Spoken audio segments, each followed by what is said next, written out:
Saya pemakan ikan, bukan penghafal nama-nama ikan. Dan bagian paling enak dari ikan adalah bagian kepalanya tuh. Karena kepala ikan lebih berguna dari kepala negara. Saya mulai dengan sedikit suasana lain, karena tadi guru saya, Pak, teman juga, Pak Salim Said, memulai dengan cucuran air mata, atau dia menceritakan sahabatnya Gunawan Muhammad yang bercucuran air mata. Pertanyaan, apa yang disesali, Tuan? Kalau ada lagu Don't Cry For Me Argentina itu semacam tipuan dari Evita Peron waktu itu untuk mengambil kembali semangat dari rakyat yang mulai pudar, tidak lagi percaya pada jenderal yang ada suaminya tuh. Don't Cry For Me Argentina, lu apa liriknya tuh? The truth is I never let you. Itu dasarnya tuh. Jadi kalau kita bicara tangis menangis, memang banyak orang yang bersedih karena demokrasi yang diharapkan, diupayakan oleh Presiden Jokowi batal demi keluarga, bukan demi yang lain. Dibatalkan hanya oleh urusan satu kotak kongguan gitu. Jadi kita bayangkan, tadi statistik diterangkan oleh Jilal, bahwa ada disparitas. Ya oke lah, disparitas terjadi di mana-mana. Tetapi tadi saya dapat berita bahwa, bukan berita, semacam snapshot dari TikTok. Seorang perempuan di Subang mengulas fenomena bertebarannya baliho Kaisang di desa-desa di Jawa Barat. Dan kalau kita bikin semacam praduga bersalah, pertanyaan kita, siapa yang menebarkan itu? Bahkan dikatakan di situ akan disebarkan di seluruh Indonesia. Saya menghitung kira-kira akan ada 10 juta baliho akan disebar di seluruh Indonesia. Di setiap desa. Berapa banyak desa di Indonesia?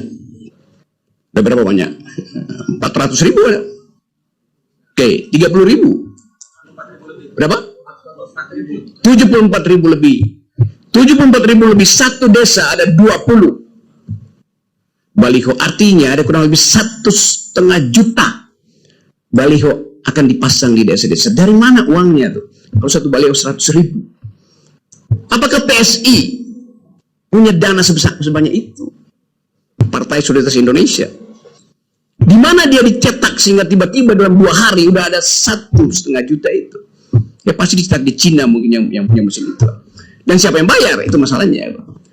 Jadi Anda bayangkan, satu anggota keluarga difasilitasi sedemikian masif oleh uang dan kekuasaan dan aparat. Saya bisa menduga itu pasti dipasang polisi. Aparatnya. Mana ada PSI sebanyak itu bisa pasang di Indonesia? Jadi kita mulai berpikir tentang satu upaya untuk membusukkan demokrasi. Satu demi satu anak muda. Sedemikian banyak uang dibuang.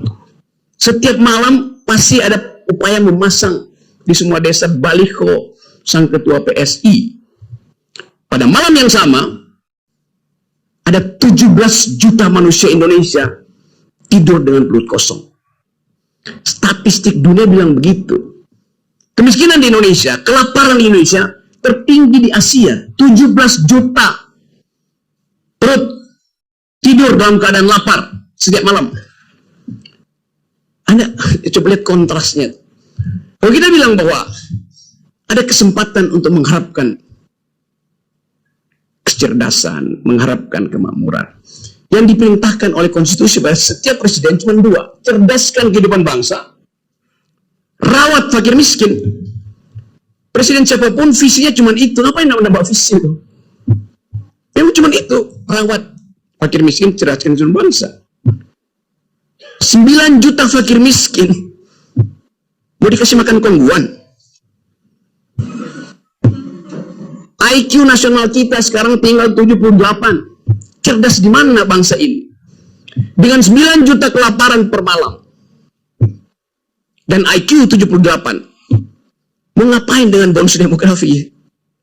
Dari awal kita lihat bahwa pemerintah Presiden Jokowi membatalkan ide utama dari konstitusi, yaitu cerdaskan kehidupan bangsa dan rawat fakir miskin. Yang ketiga bahkan dicoba-coba ikut serta dalam perdamaian dunia. Presiden Jokowi nggak pernah pidato seperti Erdogan pidato untuk pro Palestina. Yang ada di Monas kemarin adalah masyarakat sipil, itu bukan negara.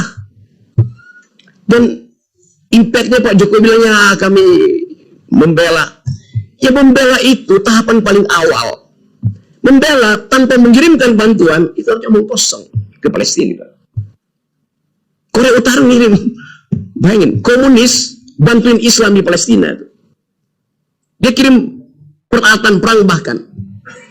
Indonesia, negara dengan mayoritas, hanya bisa kasih nota diplomatik, hentikan ceasefire di situ. Ya semua orang juga bicara begitu. Jadi saya mau lihat suasana ini dari segi tadi. Yaitu tadi kita mau lihat apa yang salah di dalam demokrasi kita. Sehingga mereka yang paham tentang value, democratic imperatif, selama 9 tahun diam, dan 2 hari lalu menangis di depan TV.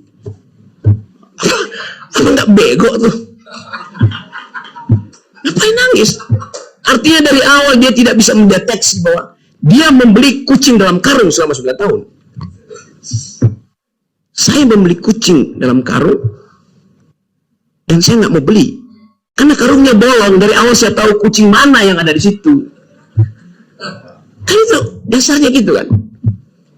Jadi apa yang kita sebut sekarang sebagai upaya untuk menghasilkan dignity, apa namanya, martabat sebagai bangsa, nggak ada satu fasilitas pun di dalam olah pikir kita yang memungkinkan kita percaya bahwa akan ada dignity pasca Jokowi pasca Jokowi di impeach itu. Kita mesti membayangkan satu radical break hanya mungkin terjadi kalau prosedur demokrasi dibatalkan total. Karena itu prosedur demokrasi sekarang ada peralatan Jokowi untuk memperpanjang dinastinya. Itu prosedurnya. Pakai semua aparat. Jadi kita batalkan dulu prosedur yang dibuat oleh Jokowi, baru Anies bisa menerobos halangan itu. Baru Prabowo bisa lega bahwa dia masuk sebetulnya dalam koridor yang sudah dibersihkan. Baru Ganjar juga bisa berpikir, oh iya saya bukan jadi petugasnya partai. Kan itu dasarnya. Jadi kalau kita mau berpikir radikal tentang demokrasi hari ini, tidak ada hal yang lebih patetik, patologis, ketimbang apa yang diperbuat oleh Jokowi di Mahkamah Konstitusi. Karena itu kita menginginkan, dan saya kira harus terjadi satu ucapan yang masuk akal dari Pak Jimli Asidik. Dari forum ini, saya minta Pak Jimli Asidik, Anda asidik bukan as. Itu kita niatkan itu karena soal ada keraguan-raguan pada Pak Jimli itu dengan mengirim sinyal, ucapkan aja bahwa saya akan melakukan keputusan yang bersifat radical break itu. Itu dasarnya, baru kita percaya bahwa dimungkinkan kemuliaan tumbuh lagi. Jimli Asidik bilang bahwa ini republik rasa kerajaan. Kita tunggu konsekuensinya. Kalau dia bikin keputusan yang moderat, itu artinya dia bagian dari punakawan kerajaan. Yes, logikanya begitu. Bicara untuk nyenang-nyenangkan aja. Tapi kita percaya bahwa Jimli Asidik didesain oleh alam semesta untuk jadi messenger the new kind of democracy itu. Jadi tolong viralkan ucapan saya sudah sampai pada Jimli. Dari Australia saya masih hubungan dengan dia. Saya bilang, Anda diminta untuk jadi seorang etikus, bukan sekedar seorang teoretikus dalam kebijakan negara. Dan itu yang kita inginkan. Rakyat ini menunggu seorang etikus menumbuhkan kembali harapan. Kesempatan itu ada. Karena apapun argumennya, keputusan Mahkamah Konstitusi bilang bahwa yang boleh jadi presiden adalah berumur 40 tahun atau pernah menjabat sebagai kepala daerah. Memang tugas kepala daerah jadi wali kota Solo itu serumit apa? Setiap malam saudara Gibran bisa telepon semua konglomerat di situ untuk bikin proyek. Dia bisa telepon semua BUMN. Erick Thohir setiap minggu bolak-balik ke situ. Nggak ada susahnya jadi wali kota Solo. Tetapi kenapa itu diistimewakan pada dia? Lebih sulit jadi rektor Pramadina daripada jadi wali kota Solo. Yes. Rektor itu mesti mengasuh pikiran generasi ke depan. Hanya itu. Jadi bayangkan misalnya, kalau Didi Rahbini diusulkan oleh mahasiswa pada Madinah dengan menjudicial review 40 tahun itu dan mengatakan bahwa Didi Rahbini punya pengalaman memimpin para Madinah, punya pengalaman memimpin LP3S, punya pengalaman memimpin Indef, punya pengalaman memimpin keluarganya. Seluruh fasilitas itu dibandingkan dengan kemampuan Gibran memimpin, surplusnya ada pada Didi. Kan itu dasarnya kan. Kalau begitu semua rektor berhak untuk jadi calon. Sekarang kita bikin proposal judicial review baru. Mau nggak MK terima? Kami meminta supaya dengan argumen yang sama, setiap pemimpin universitas berhak menjadi calon presiden. Masih ada waktu 2 hari buat duel argumen itu sebenarnya itu. Itu yang saya maksud, kita mau uji habis-habisan. Jadi kalau Mahkamah Konstitusi bilang ya ini kan nggak ada, itu dari awal algoritmanya diarahkan pada Gibran seorang. Itu dasarnya. Sekarang kita mulai mengerti bahwa ada Gibran di situ, ada Kaisang di PSI. Dulu saya orang pertama yang memberi ceramah di PSI tentang apa yang namanya solidaritas. Diminta oleh Grace Natali. Di samping saya ada si Raja Antoni yang sekarang nggak lagi raja, dia jadi penunggang kuda. Minta menerangkan apa itu the very idea of solidarity itu. Minta diterangkan apa artinya mawar merah sebagai lambang partai.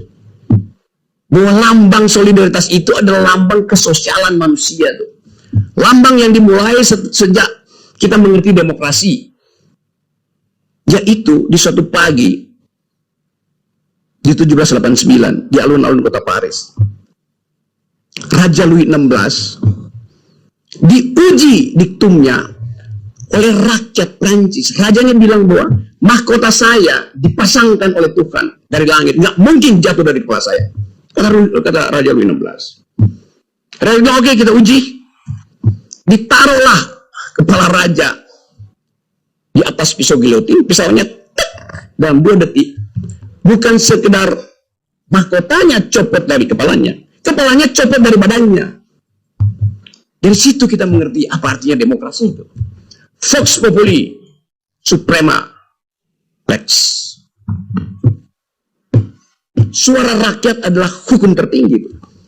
Itu kita mengerti bahwa demokrasi membutuhkan solidaritas. Dan solidaritas masyarakat Prancis yang mengajarkan kita bahwa demokrasi dituntun dengan cara perlahan-lahan, bahkan dengan kejadian-kejadian yang berbahaya. Dari Revolusi Prancis sampai Don't Cry for Me Argentina. Jadi kita paham sejarah intelektual dari demokrasi. Tanya pada Kaisang, paham nggak dia sejarah itu? Dia akan bilang, saya paham. Siapa yang buatmu paham? Bapakku. Apa paham bapakmu? Dia nggak tahu. Jadi diturunkanlah kebingungan itu. Saya mau terangkan itu serius, karena saya bagian dari itu. Untuk mendorong anak muda waktu itu untuk punya partai. Saya cerita ini sebagai catatan antropologi supaya teman-teman tahu bahwa kalau saya menghina orang itu dasarnya ada. Saya diundang di situ. Sekarang Saudara Kaisang memimpin sebuah partai PSI dengan baliho 1,5 juta. Mau diapain baliho? Lambang dari partai itu adalah mawar merah, tanda sosialisme Eropa. Mestinya kita bertanya, tanda partai PSI itu apa sekarang? Masih mawar merah? Bukan, menjadi kulit pisang.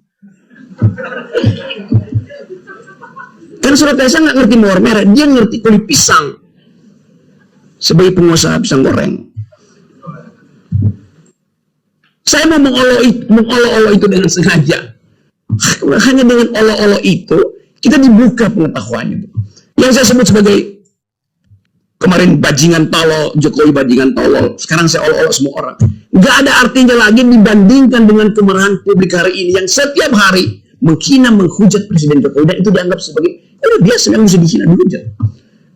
Terus yang mulai dengan ada anak muda dari Subang yang mengolok-olok Kaisang dan dengan sendirinya keluarganya. Di akhir olok-oloknya dibilang, kami muak. Kata kami muak itu bukan sekedar muak karena apa namanya nih, ya Pak, GERD-nya naik itu, gastroesophagus reflux disease. Bukan karena GERD-nya naik, tetapi secara psikologi dia muak melihat keadaan ini. Apa tepatnya tuh? Bahasa Perancis lebih bagus mengungkapkan nausea. Muak secara psikologis tuh. Jadi Anda bayangkan kemuakan itu ada pada generasi yang justru ingin melihat PSI itu jadi tumbuh sebagai partai berotak. Itu tidak terjadi. Jadi teman-teman semua, kita mulai dengan keadaan itu untuk memperlihatkan bahwa yang kita sebut sebagai peradaban bangsa berubah karena diolah oleh para bangsa. Itu. Jadi teman-teman, saya diminta kasih pengantar pendek supaya kita bisa diskusi. Yang penting adalah bagi kita mesti bisa membayangkan satu perubahan politik di Indonesia dalam 1-2 minggu ini berlangsung di luar sistem elektoral. Kalau itu terjadi, dan sangat mungkin terjadi, siapa yang memimpin itu? Itu pertanyaannya. Dia akan dipimpin oleh ini. Tadi kata di Raff ini, Institut Peradaban tidak punya kampus. Saya bilang, kita berkampus pada peradaban. Dan Institut Peradaban berupaya untuk mengingatkan terus bahwa ini adalah the community of thought, komunitas pikiran. Karena itu, keinginan kita adalah melengkapi proses beradab yang sudah ditanamkan oleh para founding parents kita. Itu berdebat tentang ide, bertengkar dengan argumen, bukan kirim-mengirim sentimen. Itu yang hendak dilanjutkan oleh Institut Peradaban. Itu pikiran-pikiran peradaban yang dimulai sejak bangsa ini tahun 30, ketika pemimpin-pemimpin kita ditangkap. Syahrir ditangkap di ND, Soekarno dibuang ke apa namanya, Lampung, Bengkulu sana tuh, yang lain nggak ada. Tahun 30 itu kita kehilangan kemampuan berpikir karena pemimpin-pemimpin awal kita ditangkapin Belanda.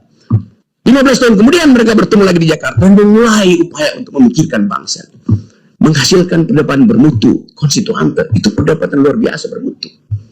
Bayangkan perdebatan itu dibuat demikian memikat sehingga kita baca risalah konstituante seperti membaca sinetron politik yang sangat bermutu. Debatnya bagus tuh. Semua referensi akademis ditaruh di situ. Padahal tidak semua mereka datang dari referensi akademis, tapi dia membaca. Dan pasti bacaannya bukan Sinchan. Jadi tradisi berpikir itu adalah akar dari peradaban. Tradisi berpikir ada akar dari demokrasi. Karena itu kalau ditanya apa definisi demokrasi? Demokrasi bukan pemerintahan dari oleh untuk rakyat, bukan. Demokrasi adalah the government of reason through the government by the people. Pemerintahan akal melalui pemerintahan orang. Artinya orang itu harus berakal. Itu dasarnya. Jadi demokrasi hanya mungkin diucapkan oleh mereka yang memanfaatkan akal untuk bertengkar dengan argumen. Dan itu dibenihkan oleh Soekarno, Syahrir, Tan Malaka, Aidit, bahkan siapa lagi? Kartosuwiryo, Natsir. Ada percakapan bermutu untuk menginstitusikan peradaban pada waktu itu. Sekarang apa yang terjadi? Para pemuda waktu itu berpikir bahwa Indonesia akan dituntun oleh alam pikiran. Pada waktu itu para pemuda berpikir begitu.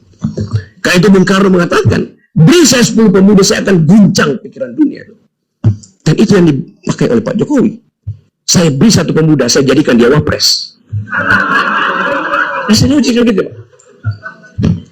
Tanpa proses berpikir, tanpa skrutinisasi, tahapan untuk jadi pemimpin diuji di dalam pikiran, di dalam universitas, secara metodologi. Demokrasi kita dasarnya adalah elektabilitas, bukan intelektualitas, junto, etikabilitas. Mana ada demokrasi basisnya adalah elektabilitas. Elektabilitas itu fungsi lembaga survei yang bisa dibayar. Jadi dari awal kita sudah ingatkan itu pada bangsa ini. Tapi mereka yang sok jagoan, merasa tokoh-tokoh budayawan, ya, saya dulu 9 tahun dibully oleh orang yang menangis kemarin tuh. Terus menerus sama gengnya itu. Sekarang dia bertobat mungkin. Tapi lebih baik terlambat daripada telat. Sama aja. Jadi teman-teman semua, kita akan diskusi. Itu pengantar saya untuk membuat saudara marah pada keadaan. Dan jangan lagi menangis. Karena tangisan itu bisa berarti keperikan. Anda ingat Swangsong disebut nyanyian angsa. Karena angsanya seolah padahal itu ada tangisan angsa. Angsa itu menangis sedetik sebelum dia ditebas lehernya. Jadi dalam opera Rusia, Swangsong itu artinya angsa yang menjemput kematian. Kita mau ubah negara ini supaya satu waktu kita bisa katakan bahwa Institut Peradaban memelihara bibit peradaban demokrasi supaya tidak berubah menjadi tangisan angsa. Terima kasih.